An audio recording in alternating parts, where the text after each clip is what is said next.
This is the Average to Savage podcast with Paul Guarino. Everyone and anyone, athletes, celebs, and much more. What's up, everybody? I'm back for another episode of the Average Savage podcast. Our special guest today is Mike Hill. Mike, how's it going? Good, P. What's up, man? How you feeling, brother? Doing good. Appreciate you coming on. I know we've been trying to get it done for a couple of weeks now. I know. I'm sorry about that, man. Just life has been hectic. It's a good thing. Been busy, so finally got around to it. And thanks for having me on. I appreciate it. Yeah, for sure. Yeah, and you mentioned being busy. I know you got a lot going on. I saw you came out with a new book. You're a new network you're starting with a couple other people. How's all that going? And just like, how did you end up doing all that like through the pandemic? It's been just crazy, man. It's been all through God and His will. Always giving praise to Him. But the book came about. Just been something I've been thinking about for a long time. I actually started writing it about 4 years ago, and it just kind of came out. It was because I needed to come out. So a lot of therapy that was involved became very therapeutic. So that was good. And now I'm using that as my platform to have other people help themselves when it comes to mental health and a lot of the things that really affects them in their lives and their lives of their loved ones. But the BNC, that's my new network, Left Fox Soul, and I got an opportunity to be a morning show host. That is one of the reasons why it was hard to catch up with me, because my schedule is freaking crazy right now, man. Like, I have to wake up at midnight. I get up at midnight, and my show's on at 3:00 in the morning out here. So I'm on from 3 until 7 in the morning. So my whole schedule is ass backwards right now. So I apologize if I start saying something that's crazy, but my mind ain't really here right now, man. So, but it's been fun. It's been great. And I'm grateful for the opportunity, man. Yeah. Yeah, no, that's awesome. Now just like going from like going to now the morning show, like what's been the difference, like the learning experiences being at ESPN and Fox Sports and Fox Sports and then Fox Soul.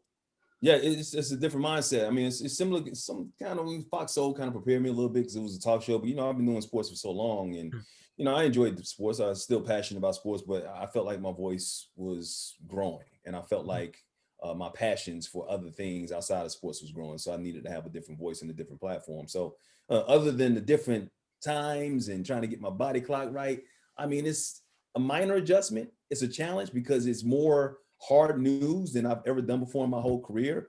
But at the same time, once again, it's something that I'm really passionate about, because I found myself just watching hard news all the time, watching CNN, a little bit of Fox and MSNBC, and just listening to it on the radio when I'm driving around or whatever. I became that old man like your granddaddy that you should just listen to the news and watch the news all the time. You couldn't talk when Tom Brokaw came on. You're too young to remember Tom Brokaw and Peter Jennings, but they used to be the people we used to listen to on ABC and NBC. But those are the people that my grandpa or granddad, when grandma used to listen to, and you couldn't talk. So I become that person now, and that's what I'm passionate about, and that's why I enjoy doing what I'm doing. But we also have fun on the show, so it's a mixture of everything. It's just been a dream come true. Yeah, that's awesome. And then just going back to your childhood, I know you grew up in the Bronx in Alabama. Did you always want to be a broadcaster? Not really. Not until I was in high school and I realized I sucked playing sports. I thought I was going to be an athlete like a lot of people that become sportscasters. I'm like, yeah, I can play sports. And like, this shit ain't gonna go nowhere. I ain't gonna make it in the NBA. I ain't gonna make it in college. You know what I'm saying? I was okay. I was good, but I wasn't great. I was far from it. I was actually sometimes against the right competition, or maybe in my case, the wrong competition. I was downright sorry. I sucked, So, but I realized I love sports and I had a passion for it, so I wanted to stay into it. So that's the reason I kind of got into journalism. I had a uncle who was a journalist, a TV reporter, and I saw him doing it. I saw other people on television that looked like me at the time doing it. I said, hey, you know what? I kind of like that. So I can kill two birds with one stone. I can still stay in sports, still have my passion, and actually have a job doing something I love, man. So it's paid off. Been doing it for 26 years now. I'll be 20. Damn, on February 28th, it was 26 years in the business, man. The day I got out of the military, 1995 was February 28th. And the same day I got out of the military is the day I got my first job in broadcasting. So it's been a blessing. It's been a real blessing over half my life. Yeah, definitely. Yeah, and I was going to touch on that too. You were in the Air Force. What made you go right out of high school to there? Well, my ass wasn't ready for college, bro. I wouldn't shit. It wouldn't have worked out. I would not have lasted. I didn't have the discipline to do things on my own. Now, I was a good student when I applied myself. The problem was I wasn't disciplined enough to apply myself. And if somebody told me, hey, you're gonna be on your own, your mom ain't gonna wake you up in the morning, your daddy ain't gonna do anything to make sure you get up and go to school and hold you accountable, nah, I probably would just gone there and wasted some money. So I wasn't ready. So the reason I went into the military was, I felt like, okay, I can do something, stay there, stay disciplined, make some money. And then if I wanted to go to college, which I did later, I could do that.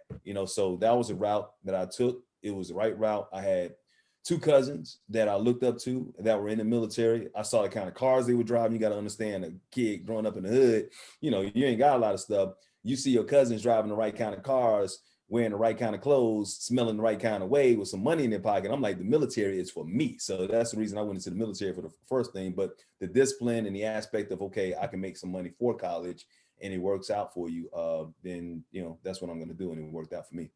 How long were you in the military for? I was in there for 6 years in the Air Force. And then, so how old were you when you went to college? I went to college while I was in the Air Force. So The thing is, man, I was married. I got married my first year in the military. I was in the military. I had a part-time job and I went to school as well on top of that and had an internship. So I really, from the age of 19 until the age of 25, when I get up here, 25, I really had no life. I didn't live my life. That kind of makes me think about certain things, to be honest with you, because it may, and I'm gonna talk to my therapist about this tomorrow. I always come up with certain things, so sorry, forgive me. But I'm talking to my therapist. Maybe that's one of the reasons I was so wild, because I wasn't really, even though I was married, I never really sold my oats. I never really had fun. Never really got out. You know what I mean? And then, but being married, I had a friend, obviously, or my wife or whatever. But if she wasn't around, not doing anything, I was working all the time. I just, maybe that's one of the reasons. I don't know. I'm just kind of talking to myself right now. Like I said, I'm gonna do that from time to time because I'm sleepy, bro. But at the same time, I just kind of dawned on me, man. From the time I sacrificed a lot. Yeah. And this is a lesson for a lot of people that say they want to get into a certain business or do a certain thing. Sometimes you got to sacrifice certain things like fun in order to work hard to get to where you want to get professionally. And then once you get there, then you can have that fun, because guess what? You're doing something that you love doing professionally. You wake up in the morning, you start making more money. When you make more money, you have access to things to do that makes you happy and is a lot more fun. So yeah, I sacrificed a lot early in my life to be able to have the career and the life that I have now. Yeah, for sure. What I always say is sacrifice now, eat later. Amen. Amen. Eat well later. Not Sizzler. I'm talking about prime steak. Yeah, for sure. And then just take me through like your journey through sports broadcasting, because I think, as a lot of people know, you start at like a smaller market and you work your way up.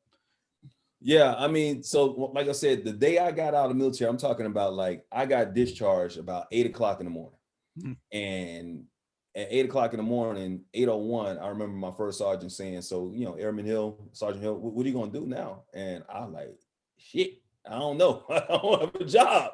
For 6 years, I ain't have to worry about that, man. I was good. Now, in the meantime, I had been sending out all these resume tapes to all these TV stations, trying to get a job, and I've been turned down. I always tell the story. I sent out 75 resume tapes and I got 72 rejection letters, so it's always these no's. And I got 3 callbacks, and basically 2 was critiquing my tape. One was telling me how bad I was and maybe I shouldn't do this shit. You know what I mean? But there was one in Hagerstown, Maryland, which was about 80 miles away from where I was living, near Fort Meade, Maryland. They had called me, and about 2-3 weeks before I got out of the military, I went and did a job interview in a snowstorm and got there. And I guess they're impressed. And I didn't hear anything back. I didn't know if I was going to hear anything back. I always was told, hey, don't call them because that might turn them off, whatever. And so I was just waiting. And I was like, you know what? I don't have a job. What am I going to do? I don't know. I'm married. Man, I'm staying with a friend now because we already packed up our apartment. Maybe I'm just going to go live with my brother for a minute down in Virginia and just work it out. Maybe work at Costco. I don't know. Because I had turned down other jobs. I had a top secret clearance. And I had turned down jobs that, you need a security clearance to have. I'm talking about good jobs. I could have been making like $85,000 a year straight out the military at the age, I was 24 at the time, right? Mm-hmm. And back in 1995, that was really good money. Still is today, to be honest with you, but at that time. And I said, no, I wanted to get into broadcasting. And so when I discharged, he asked me, didn't know, went to my friend's house, took a nap. 2 hours later, got a phone call. It was Bob Borngesser, news director, Hagerstown, Maryland, asking me if I wanted the job. And that's how I began, man. So all glory and praises to God, man, because I was out of work for 2 hours at that time and it worked out for me. So since you brought up the money, could you tell me how much your first job was for? Yes, exactly. I'll tell you, it was, I was making less than $7 an hour. Yes. So think about this. Yeah. I turned down a job. I'm married. And military benefits. I'm talking about medical, all that stuff, dental, everything's paid for. I'm taking care of my kids, not kids, but my wife, and got privileges at the commissary and BX and all that type of stuff. And once you out, that stuff leaves unless you go into the reserves, right? So I ain't got a job. I ain't got benefits. I ain't got medical. I ain't got dental. I ain't got none of that type of stuff. You know what I mean? So I'm like, oh, damn, and get that job. And then I turned down an $85,000 a year job. And I'm telling my wife, look, hey, this is what I want to do. And, she backed me, and I give her credit for that. Even though we're not together anymore, I give her credit for all that type of stuff. She believed in me. And then I get that job, and then I tell her, yo, I think I was making like $6.75 an hour, my first job. And so imagine that. But it was my passion. Yeah. It was what I wanted to do. And this is the lesson that I always tell kids. I'm like, sometimes you got to sacrifice the money in order to have your happiness. You want to buy your happiness, in a sense, with a job that you enjoy going to. I always say, if I gave you $10 million right now, but I said you had to have a career, you got to get up and go to work and do something, what would you do? This is what I would have done. I would have chosen broadcasting over anything, being a sportscaster. And so I started making $675 an hour for the first 6 months. And then I got another job, though, 6 months later in Fresno.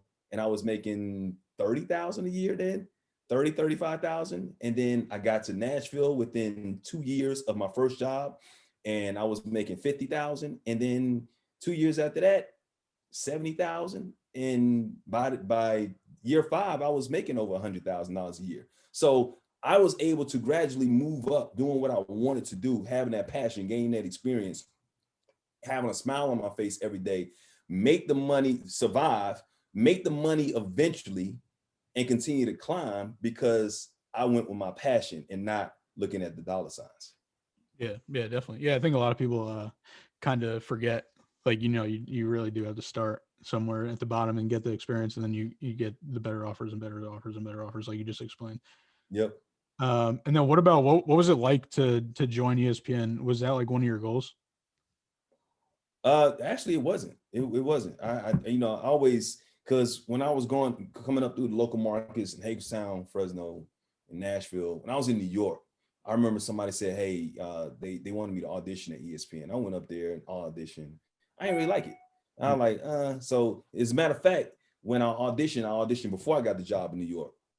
And I remember my agent called me and she said, hey, you got the job. And I was like, which one? And she said, the one in New York. And I was happier to go to New York because that was where I was born. I was like, okay, I get to go back home, work at a regional market, MSG, Fox Sports. I didn't really think about ESPN, didn't really want to go there, to be quite honest with you.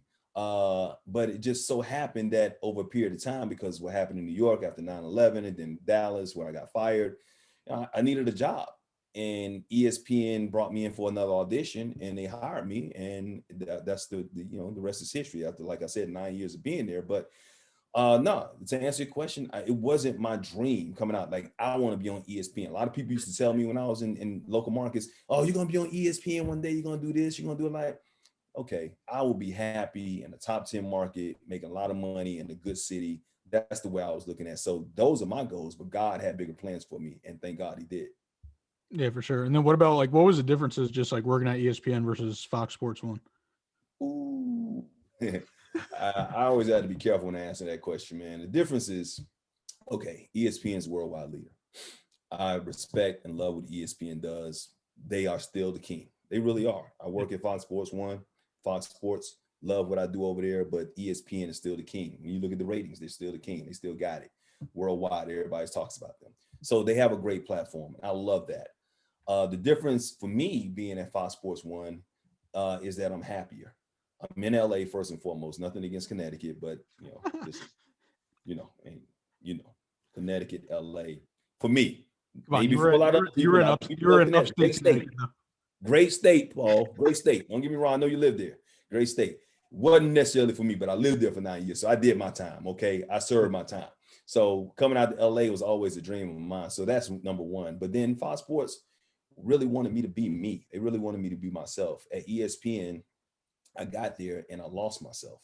I lost who I was. I lost my voice because there are so many different people that try and mold you and tell you how you should do this. And then you're scared because you got to remember, lost my job in New York because of 9/11. I get fired in Dallas. So the last 2 jobs I had, I'm out of work. So now I want to keep this job. So I got to do whatever the powers that be tells me to do. So I'm a little bit afraid and I go in and I become basically a puppet and I lost myself and I didn't know who I was. Now I lasted for 9 years, but after a while I was like, you know what? I got to refine myself. And so the last couple of years, I started doing that. And then I got fired from ESPN. But once again, sometimes your biggest burdens turn out to be your biggest blessings because the day I got fired from ESPN is the day I actually flew out to LA. And the next day I got a job at Fox. Yeah, that's crazy. I don't know about you, but every time something job wise or something falls through for me, I feel like something else just happens. And it's just like you said, it's just for a reason. Yeah. Oh yeah. God has a plan for us all, when one door closes, there's a window that's open. I strongly believe that. And I've gotten to the point where, it's a disappointment when you first find out something like that happens. If you lose a job or, something that you really wanted doesn't come through, there's a little disappointment, but I always believe that something better is going to come along. Actually, something like that just happened recently after, I got this job at BNC. I had an opportunity to do some acting. And because I just got this job at BNC, I wasn't able to take this role. And it was a nice role as an actor. I've always wanted to be an actor. And I finally got a part that I auditioned for that I booked. And my schedule just doesn't collide. But, disappointment. I wish I could do it. Wish I could do both or whatever. But unfortunately, I can't. But I also know that, what's for me is for me. And maybe God has a plan that will lead me to bigger and better things because I had that audition, because people saw me. Maybe they'll say something 2 or 3 years down the line. Oh, we saw this guy before. We liked him. We wanted to hire him. Bam, let's bring him in to do this. So, I know everything happens for a reason. So I'm with you on that. Yeah, for sure. And then I saw one of your pinned tweet is I had success, but I don't consider myself successful. Being successful to me is to attain your full potential. I'm at about 30%, but I ain't nowhere near done yet. Just watch me. So could you explain that? Yeah, I mean, because a lot of people look and say, well, you've been on ESPN, you're on Fox Sports, you're on this national show now, you got your own show, Housewives, all this, man, you're successful. Now, successful, I've had success. And that's what I said. I've had success. I've had wins. And yes, I'm in a good position and I'm blessed and I'm thankful for that. But do I consider myself successful? Do I consider myself there? You know what I mean? Where, hey, my goal, because you got to think about this. When you set a goal, you set goals, right? You set a lot of goals. Now, to set the ultimate goal, that means you have to reach that ultimate goal. I have not reached that ultimate goal. So I've had success on my journey to being successful because I have not attained, once again, my full potential. I know there's so much more that's still left inside of me that I want to do. I want to do things behind the scenes. I want to host another talk show. I still want to do this morning show. I want to produce some things. I want to act. I want to write another book. Those are things that I just want to become a person that is a full conglomerate, so to speak, so I can leave a lasting legacy behind and make an impact on society. So that is when I would consider myself successful. And right now, that was about 30% when I wrote that. I'm probably about 40% now because since then I've had another show and then this show coming. So I'm getting there. And once again, getting booked for an acting gig, I'm getting there. But I still have at least halfway of my full potential to reach. And I'm still not done yet. I'm still working hard until I get there. I like that. What advice would you give to young broadcasters trying to make it? Do what you're doing. Like you, man, I admire what you're doing. I admire, like you're reaching out And, hey, take a chance, man. Don't listen to the no's. Don't get discouraged by the no's, because you're going to hear a lot of them. Once again, I told you I sent out 75 tapes. I got 72 no's. I basically got 74 no's, but I only had one yes. But it was the right yes. And it was the right yes at the right time. Because I think back over those tapes that I sent out. And remember, I was in the military, and that's a commitment. The military doesn't just let you out because you got another job. It's a commitment. You got to fulfill that commitment. So this is how God talks when it comes to timing. I had started sending those tapes out maybe 8-9 months, almost a year, maybe, I believe, before I was about to get out of the military. Say I would have sent out my first tape, nice market, nice job, good opportunity, whatever. And they would have said, hey, you're hired. This would have been maybe in March or April of 1994. I got out of the military in February 1995.